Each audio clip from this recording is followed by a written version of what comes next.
Hello everyone. The content we are going to explain today is Overview, Section 1, Overview of International Trade. This section mainly aims to understand the characteristics of international trade, the applicable laws and methods of international trade. International trade is a manifestation of division of labor among countries, an indispensable component of today's world economy and a driving force for the economic development of various countries.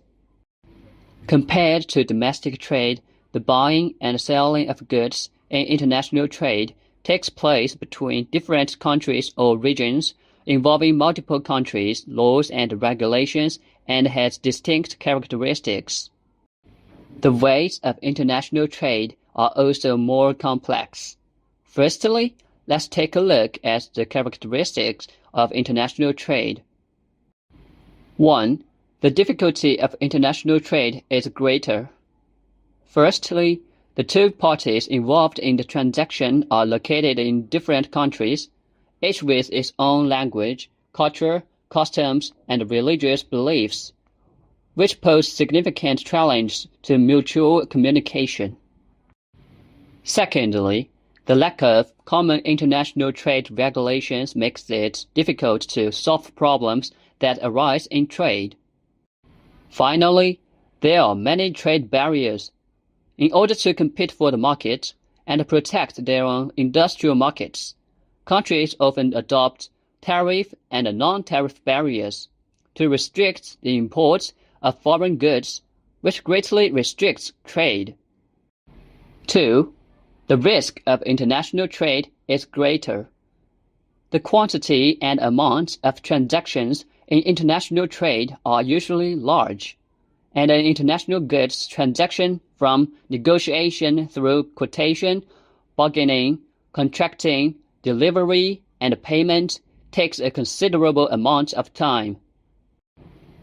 During this period, not only may the financial and operational situations of both parties in the transaction undergo significant changes, affecting the smooth progress of the transaction, but frequent fluctuations in commodity prices and exchange rates, frequent economic crises, and drastic changes in political situations in various countries may also pose greater risks to both parties in the transaction.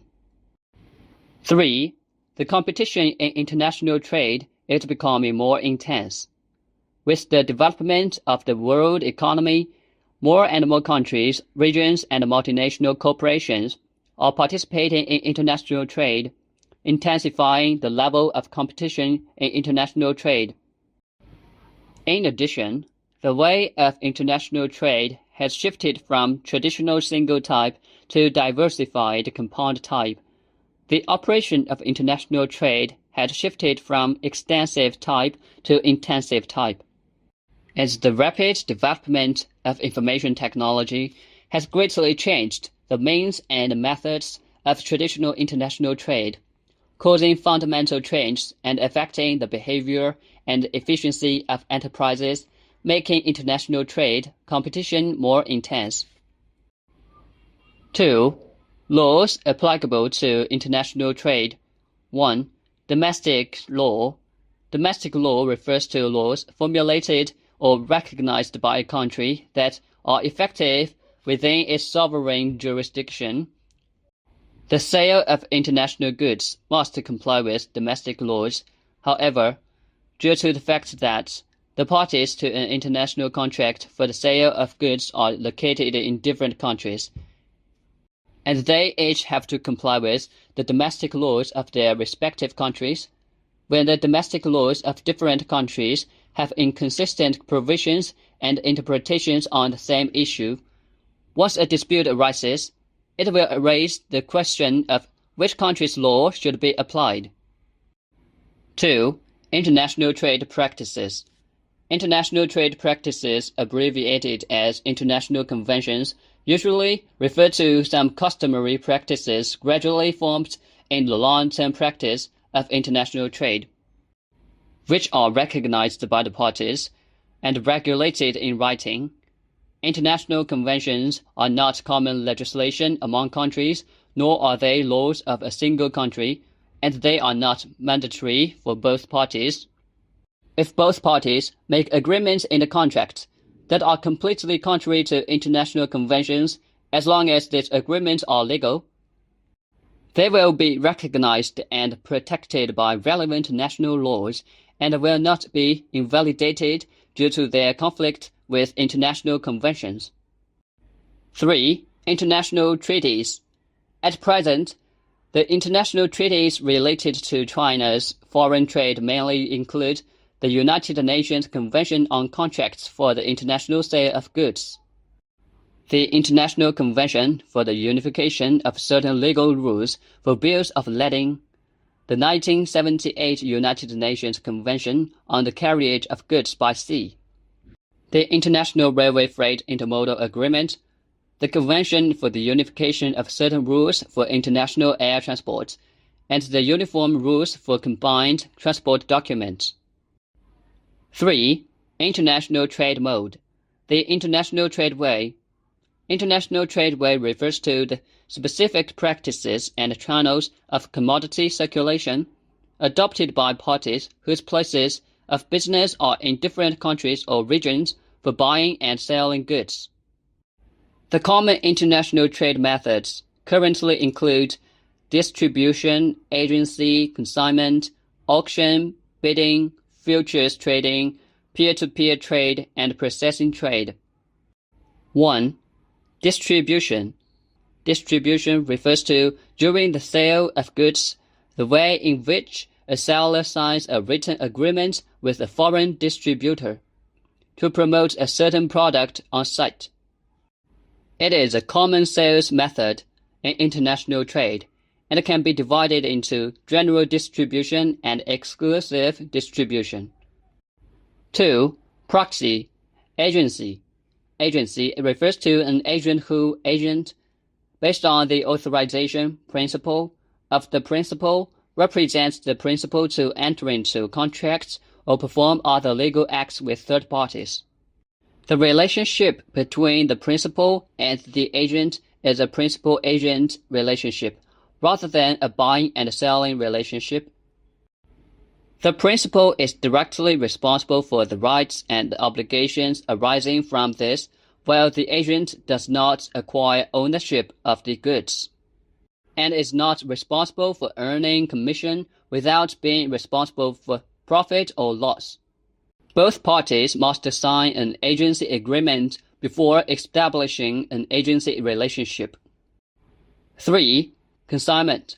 Consignment is a trade method in which a consignment agent in the place of sale is entrusted to sell on behalf of the exporter. The consignor signs a consignment agreement with a foreign customer, and the exporter first transports the goods to the overseas consignment place for sale. The local consignment agent sells the goods locally according to the conditions and the methods stipulated in the contract. After the goods are sold, the consignment agent deducts commission and other fees and remits the remaining balance to the consignor. 4. Auction. Auction refers to a trade method in which an auction house specializing in auction business, auction house, at a specified time and place, according to certain rules and regulations, publicly displays goods to buyers and bids for each other.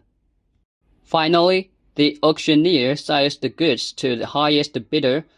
This long-standing trading method is still adopted in today's international trade. 5. Tendering and bidding. Invitation to tender.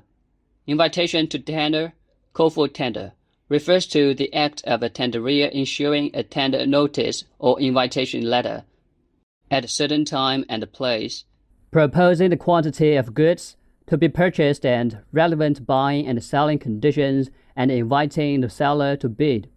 Submission of tender. Submission of tender. The bidder is invited by the tenderer according to the bidding announcement or the conditions specified in the bidding document. The act of submitting an offer to the tenderer within the specified time.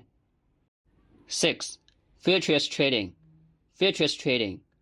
Future trading, speculative trading, is a type of fixed market in a specific type. The futures market, or commodity exchange, following strict procedures and rules, through public bidding, the transaction of buying or selling a commodity futures contract. The transaction between the two parties is not the actual goods, but is a futures contract representing the ownership of the commodity. 7. Counter trade. Counter trade, also known as rebate trade, reciprocal trade, or reverse trade. It is a trade method that develops on the basis of an ancient barter trade, where buying and selling are mutually conditional. Both parties are importers or exporters, providing each other with export opportunities. One party uses its own exports to fully or partially offset the goods imported from the other party. 8.